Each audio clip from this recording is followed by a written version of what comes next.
नमस्कार। गर्जना न्यूज़ में आप सभी का स्वागत है।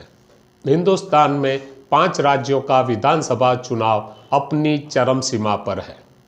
हर एक पक्ष एड़ी चोटी का जोर लगा रहे हैं, प्रचार कम करते हैं, लेकिन एक दूसरे के पक्ष में से किसी न किसी नेता को अपनी ओर खींचने की पुरजोश कोशिश कर रहे हैं। ये बात आज की नहीं है, सालों से ये प्रयत्न हो रहा है। जिस तरह बारिश की मौसम में मेंढक बाहर आ जाते हैं, ठीक वैसे ही चुनाव की सीज़न में चुनावी मेंढक बाहर आ जाते हैं और देखता है अपनी बोली कहाँ ज़्यादा लग रही है। ऐसे लोगों को चुनावी दल आयाराम गयाराम कहते हैं। अपनी राजकीय महत्वाकांक्षा के लिए वह लोग कुछ भी कर सकते हैं, किसी को भी धोखा दे सकते हैं। ज़्यादातर ये धोखा जिन मतदारों ने उन्हें चुनाव में जिताया है उसके साथ धोखा होता है। आयाराम गयाराम वो चुनावी माहौल का कोरोना है और खजूरिया हजूरिया वो कोरोना की प्रजाति ओमिक्रॉन है। अगर भारतीय जनता पार्टी की बात करेंगे तो पता चल जाएगा वो अपने आप को एक शिस्तबद्ध पक्ष मानते हैं, लेकिन यशवंत सिन्हा जो अपने आप को आरएसएस का कार्यकर्ता बताते थे, शिस्तबद्ध जीवन जीने वाले अपने आप को बताते थे, लेकिन उन्होंने जब पता चला उनकी महत्वाकांक्षा यहाँ पूर्ण नहीं होगी, इसीलिए उन्होंने बीजेपी को अलविदा कह दिया था। लेकिन बीजेपी को छोड़ने के बाद उनके अस्तित्व पर भी सवाल आ गए हैं। उन्होंने एक अलग पक्ष की रचना की, लेकिन कुछ कर नहीं पाए। उसके बाद उन्होंने, ऐसा माना जाता है, अंत में तृणमूल कांग्रेस के पास जाकर अपनी महत्वाकांक्षाओं को आगे बढ़ाने की कोशिश कर रहे हैं। आयाराम गयाराम ये शब्द किसकी भेंट है? ये है हरियाणा राज्य में आया होडल गांव के विधानसभा की बात है। उन्होंने 30 अक्टूबर 1967 में 9 घंटे में 2 बार पक्ष बदल दिया था। इसके बाद तुरंत तीसरे पक्ष में चले गए थे।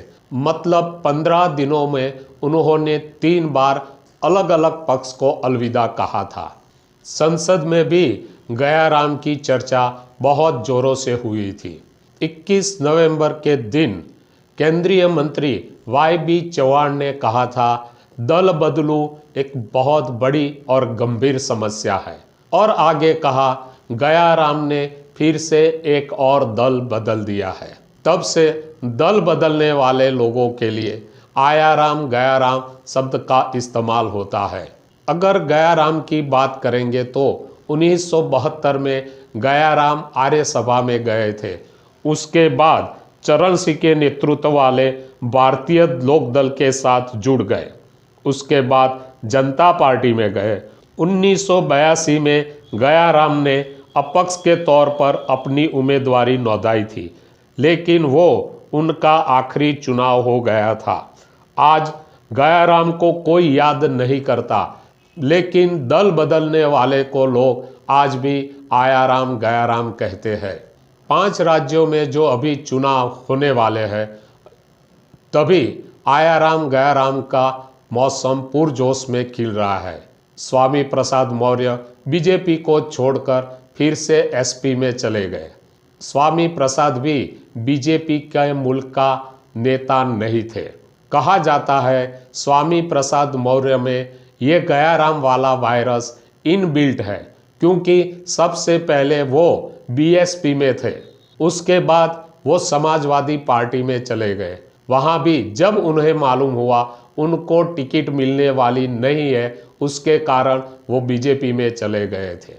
अब जब उन्हें पता चला बीजेपी में से उन्हें टिकट मिलने वाली नहीं है, इसके कारण वो फिर से समाजवादी पार्टी में चले गए हैं और अपने आप को गौरव से कहते हैं, जब जब मैं पक्ष बदलकर दूसरे दल में जाता हूं, तब वो दल जीत जाता है।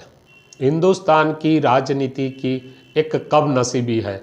अगर कोई सत्ता पा लेते हैं, उसके बाद वो सत्ता का इतना आदी हो जाता है तो ज़्यादातर वह ऐसी कोशिश करता है कि उनके पास सत्ता रहे।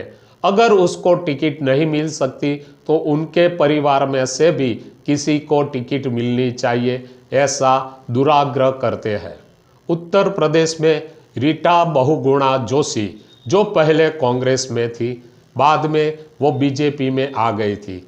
बीजेपी की टिकट पर वो चुनाव लड़ी और जीत भी गई।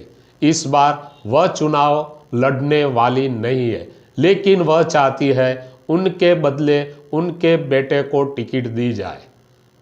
हरियाणा के पूर्व मुख्यमंत्री भजन लाल भी 80 के दशक में दल बदल में माहिर माने जाते थे।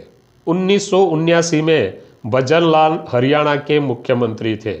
1982 में कांग्रेस को सबसे ज़्यादा सीटें मिली थी, लेकिन भजन लाल जनता पार्टी के मुख्यमंत्री थे, लेकिन जनता पार्टी को कम सीटें मिली थी।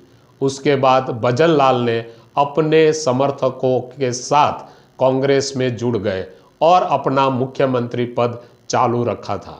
कांग्रेस के बड़े नेता आरपीएन सिंह अब कांग्रेस का साथ छोड़कर बीजेपी में जुड़ गए हैं। आरपीएन सिंह कांग्रेस के पीढ़ नेताओं में से एक माना जाते हैं, लेकिन इस बार आरपीएन सिंह को टिकट मिलने वाली नहीं थी। अगर ऐसे दल बदलुओं की बात करेंगे तो बहुत सारे लोग निकलेंगे और 24 घंटा भी कम पड़ जाएंगे। इसीलिए हम आपको सिर्फ एक झलक देते हैं। धन्यवाद।